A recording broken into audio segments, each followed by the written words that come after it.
9 News at Noon starts right now.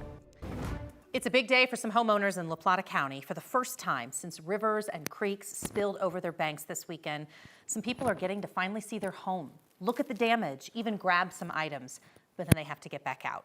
Thanks for joining us this afternoon. I'm Jennifer Meckles. This all comes as some evacuation orders are still in effect in that area. All 390 homes in Llata County that had to evacuate are still technically under that order. A damage assessment is happening today, and depending on what is found, emergency responders hope to lift evacuation orders at 8 tomorrow morning. Those who are able to go back will be notified, but some residents in Llata County will not have any home to return to. Some have agreed to have their homes destroyed before they fell into the creek and potentially caused more damage to a critical bridge. So knowing where I see those banks now, I fully believe that those homes would have been in the river had some action not been taken. There are an estimated 90 to 100 other homes in Llata with some kind of water damage. Those evacuated there may be able to go see their homes tomorrow. Back here in the Front Range, the sun was shining over much of the metro this morning, but this is what they saw in Boulder this morning, some really thick fog blanketing the area for hours. Not so much different at the CSU campus either. Pretty hazy there this morning, not the easiest commute of the week for sure. Only took a little bit of time though before that fog started to move out. Here's the CSU campus now, so much blue in the sky. Let's get over to meteorologist Chris Bianchi, who is not just watching that fog move out, but really kind of some weird stormy weather for this time of year. Yeah, by the way, I like that kind of going in time there and showing how that fog has lifted. And at the airport, we had some pretty gnarly issues out there for about an hour between about 8:30 and 9:30 this morning. A lot of go-arounds, planes coming into land, but then they can't really see the ground, so they have to go back up. We had those going on for about an hour. Some residual delays likely through the day at the airport because of that. But the good news is, as you mentioned, Jenny, that fog over and done with. Look at this huge gap in temperatures, by the way. Centennial, 77 right now. Central Park, 58. Reason being, this is where we had the fog. This is where we didn't, and where we're also getting downsloping off the Palmer Divide there. And so in Centennial, you're at 77 right now, 20 degrees warmer than Central Park, and that's separated by 20, 25 miles or so. That is a huge gap in temperatures. Again, localized meteorology here in Denver. Fascinating stuff. 60s, 70s, Eastern Plains, 50s and 60s for us in the mountains. Radar, quiet for the most part, though we do have a few shower storms for us across the Eastern Plains and also some snow for us in the Wilson Peaks here on the western slope in the northwestern part of the state, seeing some quiet weather right now. Flood watch through tonight for us on the eastern San Juans, 1 to 2 inches of rain.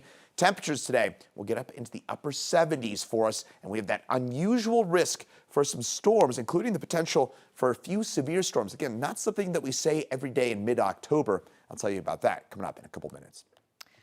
All right, Chris, thank you. A Weld County Sheriff's deputy who got hurt in a traffic crash this morning on I-25 is now out of the hospital and recovering at home. Authorities say around 4:15 this morning, a semi-truck hit that deputy's car. He'd been parked on the shoulder of the interstate near Highway 52, waiting on a tow for another car after a DUI arrest. After crashing into the patrol car, the semi-driver ran off the road and into a ditch, and the truck started leaking fuel. The work to clear up that scene ended up shutting down a lane there for a couple of hours. A man believed to have been involved in more than 24 car break-ins in Summit and Eagle counties has been killed. Law enforcement said yesterday afternoon that man led them on a chase down I-70 before he hit another driver head-on and plunged into Clear Creek along Highway 6. 9 News reporter Scafidi has details. A police chase, multiple crashes, and 2 people dead this morning. Let's start from the beginning. Around 2 yesterday afternoon, sheriff's deputies and Idaho Springs police officers tried to pull over a 29-year-old man. They believed he had broken into about 25 cars the last few weeks. First responders say they tried to stop the driver near Floyd Hill. He wouldn't stop, drove west on eastbound I-70, and law enforcement ended up chasing him half a mile onto eastbound I-70. Deputies put out spike strips that deflated his tires, and the chase continued back onto Highway 6. First responders say he lost control, crossed into the westbound lanes, and hit another car head-on. That car ended up in Clear Creek, and the driver died. The suspect officers were chasing also died. A 27-year-old passenger in the car they were chasing was also hurt, but she is expected to be okay. Some Jefferson County Sheriff's Patrol cars crashed because of all of this. One deputy was sent to the hospital. In Clear Creek County, Florence Cafidi, 9 News. The Douglas County Sheriff's Office is now looking for whoever is behind at least 3 home burglaries in a Parker neighborhood. All of these crimes have happened in the area of Main Street and South Chambers. In each one, windows in the back of the house were broken.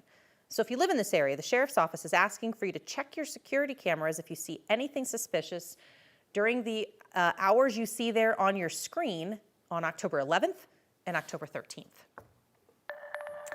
Exceeding expectations. That is how the family of the 18-year-old student shot at Evergreen High School is describing his recovery. The teenage victim was just released from the hospital yesterday. Matthew Silverstone had quite the send-off. Dozens of first responders and hospital staff celebrated his release. Matthew is one of 2 students shot by a classmate on September 10th before the gunman turned the gun on himself. A statement from Matthew's family says he was shot once in the head and once in the chest, and his heart stopped twice. In the 5 weeks since that day, Matthew is now talking. He can walk with a little help. His friends say even his sense of humor is back. Matthew's mother this week is thanking the community for the outpouring of support. In a statement, she wrote, "Each act of kindness, each word of encouragement, each prayer has lifted Matthew and all of us more than I can ever express. You have helped carry us through our darkest moments." The other student who was hurt in that shooting, a 14-year-old boy, was released from the hospital 2 weeks ago. AI drones are all part of the new contract now. The city of Denver quietly signed with Flock. That's the company that runs the license plate cameras across the city. We've learned Denver signed a contract in August for an automated surveillance drone system that connects to the city's license plate scanning cameras. But there's a city task force created to oversee that technology that was not informed of the agreement. If it's going to be here, we want to make sure that there are regulations and guardrails in place. And we need to allow the task force to do that work. And that is not what's being allowed because we're continuing to enhance what is being provided. The system includes drones that can launch automatically and reach speeds up to 53 miles an hour.